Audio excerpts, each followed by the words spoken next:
Dans la nuit du 1er au 2 février 1959, au cœur des montagnes glacées de l'Oural, 9 randonneurs expérimentés quittent leur tente en pleine tempête.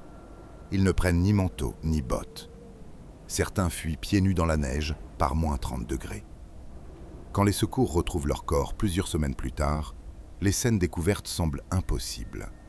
Une tente découpée de l'intérieur, des traces de pas qui s'éloignent calmement vers la forêt. Et certains corps présentent des blessures si étranges que les médecins soviétiques eux-mêmes refusent d'en parler publiquement. Depuis plus de 60 ans, une question reste sans réponse. Qu'est-il réellement arrivé au col Diaklov ? L'affaire du col Diaklov est aujourd'hui considérée comme l'un des mystères les plus troublants du XXe siècle. Tout commence en 1959 en Union soviétique. Un groupe de jeunes randonneurs expérimentés entreprend une expédition de ski dans les montagnes de l'Oural. Leur objectif est simple, traverser une région sauvage et atteindre une montagne isolée appelée Otorten. Ce type d'expédition n'est pas inhabituel pour ces étudiants. Ils sont tous des sportifs aguerris, membres d'un club d'alpinisme réputé. Mais ce voyage va rapidement se transformer en une affaire mystérieuse, entourée de silence, de rumeurs et de théories qui continuent d'alimenter les débats aujourd'hui. Car lorsque les secours découvrent enfin leur campement, ce qu'ils voient ne ressemble à rien de logique. Le groupe est dirigé par Igor Diaplov, un étudiant de 23 ans, passionné de randonnée et considéré comme très expérimenté.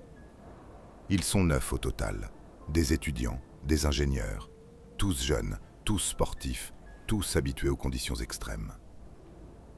L'expédition commence fin janvier 1959.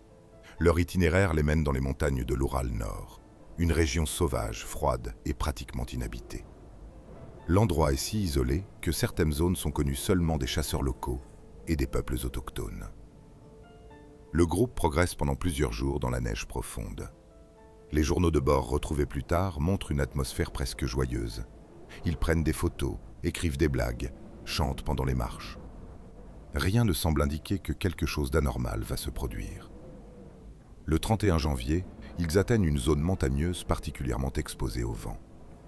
Le lendemain, le groupe décide d'installer leur tente sur une pente glacée d'une montagne appelée Kolatsiakol. Dans la langue locale, Mansi, ce nom signifie « la montagne de la mort ». À l'époque, personne ne semble prêter attention à ce détail. Pourtant, cette nuit-là, quelque chose va se produire. Dans la soirée du 1er février 1959, les 9 randonneurs installent leur tente sur la pente enneigée. Ils mangent, discutent, écrivent quelques notes, puis la nuit tombe. Et après cela, plus rien. Lorsque le groupe ne donne plus de nouvelles, les autorités soviétiques lancent une mission de recherche plusieurs semaines plus tard. Le 26 février, les sauveteurs découvrent enfin le camp. Mais la scène est incompréhensible. La tente est toujours là, partiellement recouverte de neige. Mais en l'examinant de plus près, les enquêteurs remarquent quelque chose d'étrange. Le tissu a été découpé de l'intérieur, comme si les randonneurs avaient voulu sortir le plus vite possible. Autour de la tente, les secouristes trouvent des traces de pas. Elles descendent la montagne, en direction de la forêt. Mais ces traces racontent une histoire étrange.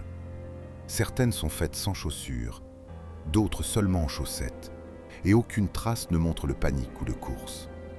Comme si les randonneurs étaient sortis calmement, malgré le froid mortel.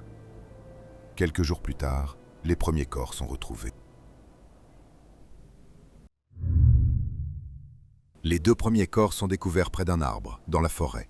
Ils sont presque nus, pieds nus dans la neige.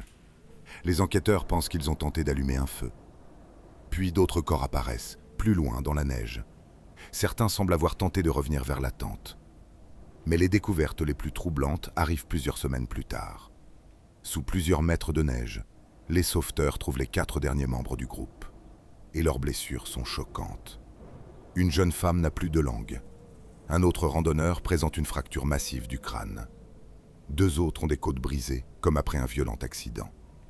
Mais ce qui trouble les médecins, c'est l'absence de blessures externes, comme si une force énorme avait écrasé leur corps sans laisser de traces visibles. Un médecin de l'enquête déclarera plus tard Les blessures ressemblent à celles provoquées par une collision automobile. Mais il n'y a évidemment aucune voiture dans ces montagnes isolées. Encore plus étrange, certains vêtements retrouvés sur les corps contiennent des traces de radioactivité. Et plusieurs témoins affirment avoir vu des lumières oranges dans le ciel la nuit de la catastrophe. Depuis 1959, des dizaines de théories ont tenté d'expliquer ce mystère. La première hypothèse est celle d'une avalanche. Selon cette théorie, une coulée de neige aurait menacé la tente. Les randonneurs auraient paniqué et quitté leur abri rapidement. Mais ce scénario présente plusieurs problèmes. La pente est relativement faible et aucune trace d'avalanche importante n'a été observée. Une autre théorie évoque une expérience militaire soviétique. La région était utilisée pour des tests d'armes secrètes. Certains pensent que le groupe aurait été exposé à une explosion expérimentale ou à un test militaire. D'autres parlent d'infrasons, des vibrations naturelles produites par le vent dans certaines montagnes.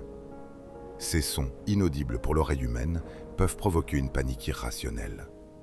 Selon cette hypothèse, les randonneurs auraient quitté la tente sous l'effet d'une peur incontrôlable. Et puis il y a les théories plus étranges.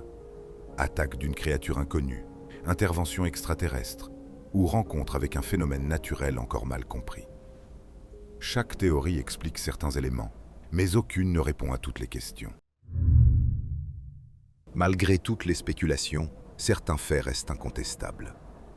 Les randonneurs ont quitté leur tente de leur propre initiative. Ils ont probablement été confrontés à une menace qu'ils percevaient comme immédiate. La plupart des membres du groupe sont morts d'hypothermie. Mais certains ont subi des blessures graves avant leur mort. Les dossiers soviétiques ont été classés pendant des décennies. L'enquête officielle de l'époque s'est conclue par une formule étrange. Une force naturelle irrésistible. En 2019, la Russie a réouvert l'enquête. La conclusion officielle évoque une petite avalanche combinée à des conditions extrêmes. Mais pour beaucoup d'experts, cette explication reste insuffisante. Car certains détails, comme les blessures ou la radioactivité, ne sont toujours pas totalement expliqués. Aujourd'hui encore, le col Diaklov reste un lieu chargé d'une étrange aura. Des randonneurs continuent de visiter la montagne, et certains disent ressentir un malaise inexplicable en s'approchant du site. Les 9 étudiants étaient jeunes, expérimentés et prudents. Pour qu'ils quittent leur tente en pleine nuit, dans une tempête glaciale, il fallait une raison extrêmement forte. Mais laquelle? Une avalanche? Un phénomène naturel? Une expérience militaire? Ou quelque chose que nous ne comprenons toujours pas? Plus de 60 ans ont passé, et pourtant, une question continue de hanter cette montagne silencieuse. Que s'est-il réellement passé au col Diaklov cette nuit-là? Certains mystères disparaissent avec le temps, mais d'autres restent gravés dans l'histoire. Abonnez-vous pour découvrir le prochain dossier interdit.